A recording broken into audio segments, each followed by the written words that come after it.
ములుగు జిల్లాలో మేడారం జాతర అంగరంగ వైభవంగా జరుగుతోంది. కన్నెపల్లి నుంచి తరలివచ్చిన సారలమ్మ గద్దెలపై ప్రతిష్ఠించారు. అయితే పూనగొండ్ల నుంచి పగిడిద్దరాజు, కొండాయి నుంచి గోవిందరాజు తరలివచ్చి మేడారం గుడి వద్ద సారలమ్మకు స్వాగతం పలికారు. వనదేవతలను దర్శించుకోవడానికి భారీ ఎత్తున జాతరలకు తరలివచ్చారు భక్తులు. తెలంగాణ కుంభమేళాకు అన్ని ఏర్పాట్లు చేశామంటున్న మంత్రి సీతక్కతో న్యూస్ 360 ప్రతినిధి face to face. Sammakka Sarakka జాతర ఎంతో వైభవంగా జరుగుతున్నది. ఇక్కడ అధికారులు కూడా అన్ని ఏర్పాట్లు చేసి భక్తులకు అసౌకర్యం కలగకుండా అన్ని ఏర్పాట్లు చేశారు. తండోపతండాలుగా భక్తులు దర్శనార్థం వచ్చి దర్శనం చేసుకుంటూ ఉన్నారు. ఇక్కడ మన రాష్ట్ర మంత్రి సీతక్క గారు మన మధ్యలో ఉన్నారు. సీతక్క గారు ఏర్పాట్ల పైన అడిగి తెలుసుకుందాం. మేడం, ఈ ఏర్పాట్లు ఏ విధంగా ఉన్నాయి?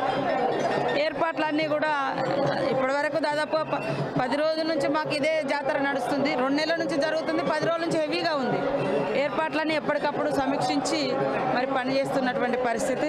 డ్రింకింగ్ వాటర్ కానీ, క్యూ లైన్స్ కానీ, బస్ రూట్ కానీ, ప్రైవేట్ వెహికల్స్ కానీ, ట్రాఫిక్ కానీ, అదేవిధంగా శానిటేషన్ కానీ ఇవన్నీ కూడా చేస్తున్నాము.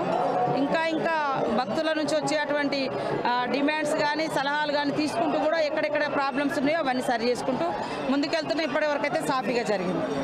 మేడం, ఏదైతే ట్రాన్స్పోర్టేషన్ కానివ్వండి, దాదాపుగా బస్సులు 6,000 బస్సులు పెట్టినామన్నారు. మహిళలు అధిక సంఖ్యలో వస్తున్న సందర్భంగా ఇవి సరిపోతాయి అనుకుంటున్నారా, లేకపోతే ఇంకేమైనా పెంచే అవకాశాలు ఏమైనా? సరిపోతున్నాయి, కానీ మన బస్సుతో పాటు ప్రైవేట్ వెహికల్స్ కూడా బాగా పెరిగింది. గంటకు 1000-1500 బస్సు వెహికల్స్ నిన్న నైట్ వచ్చినట్టుగా మాకు, నిన్న కాక మొన్న నైట్ మంగళవారం నైట్ వచ్చినాయి. నిన్న 1000-1200 అట్లా వచ్చినాయి. ఈ రోజు కూడా పెరుగుతున్నాయా ఏది ఇంకా రిపోర్ట్ రాలేదు, చూస్తాం. ప్రైవేట్ వెహికల్స్ కూడా హెవీగా వస్తున్నాయి. ఈసారి బస్సులలో కూడా వస్తున్నారు. బస్సులు పెంచాల్సినటువంటి అవసరం ఉండకపోవచ్చు అని అనుకుంటున్నాం. 2020తో పోలిస్తే ఇప్పటికే 30% బస్సులలో ఎక్కువ వచ్చిరని ఆర్ఎం గారు చెప్పారు. అవసరం ఉంటే పెంచుతాము. అక్కడ మా ట్రాన్స్పోర్ట్ మినిస్టర్ ఎప్పటికప్పుడు అలర్ట్గా ఉన్నారు. తప్పకుండా మంచి జరుగుతుంది. మేడం, రేపు సీఎం, గవర్నర్, రాష్ట్రపతి వస్తున్నారు. దాని షెడ్యూల్ ప్రకారంగా ఎన్ని గంటలకు వస్తున్నారు, ఎప్పుడు వస్తే మనకి ఇచ్చేసి చెప్పండి. 11 గంటలకు గవర్నర్ గారు వస్తారు. 1 గంట 2 గంటల మధ్య సీఎం గారు వస్తారు.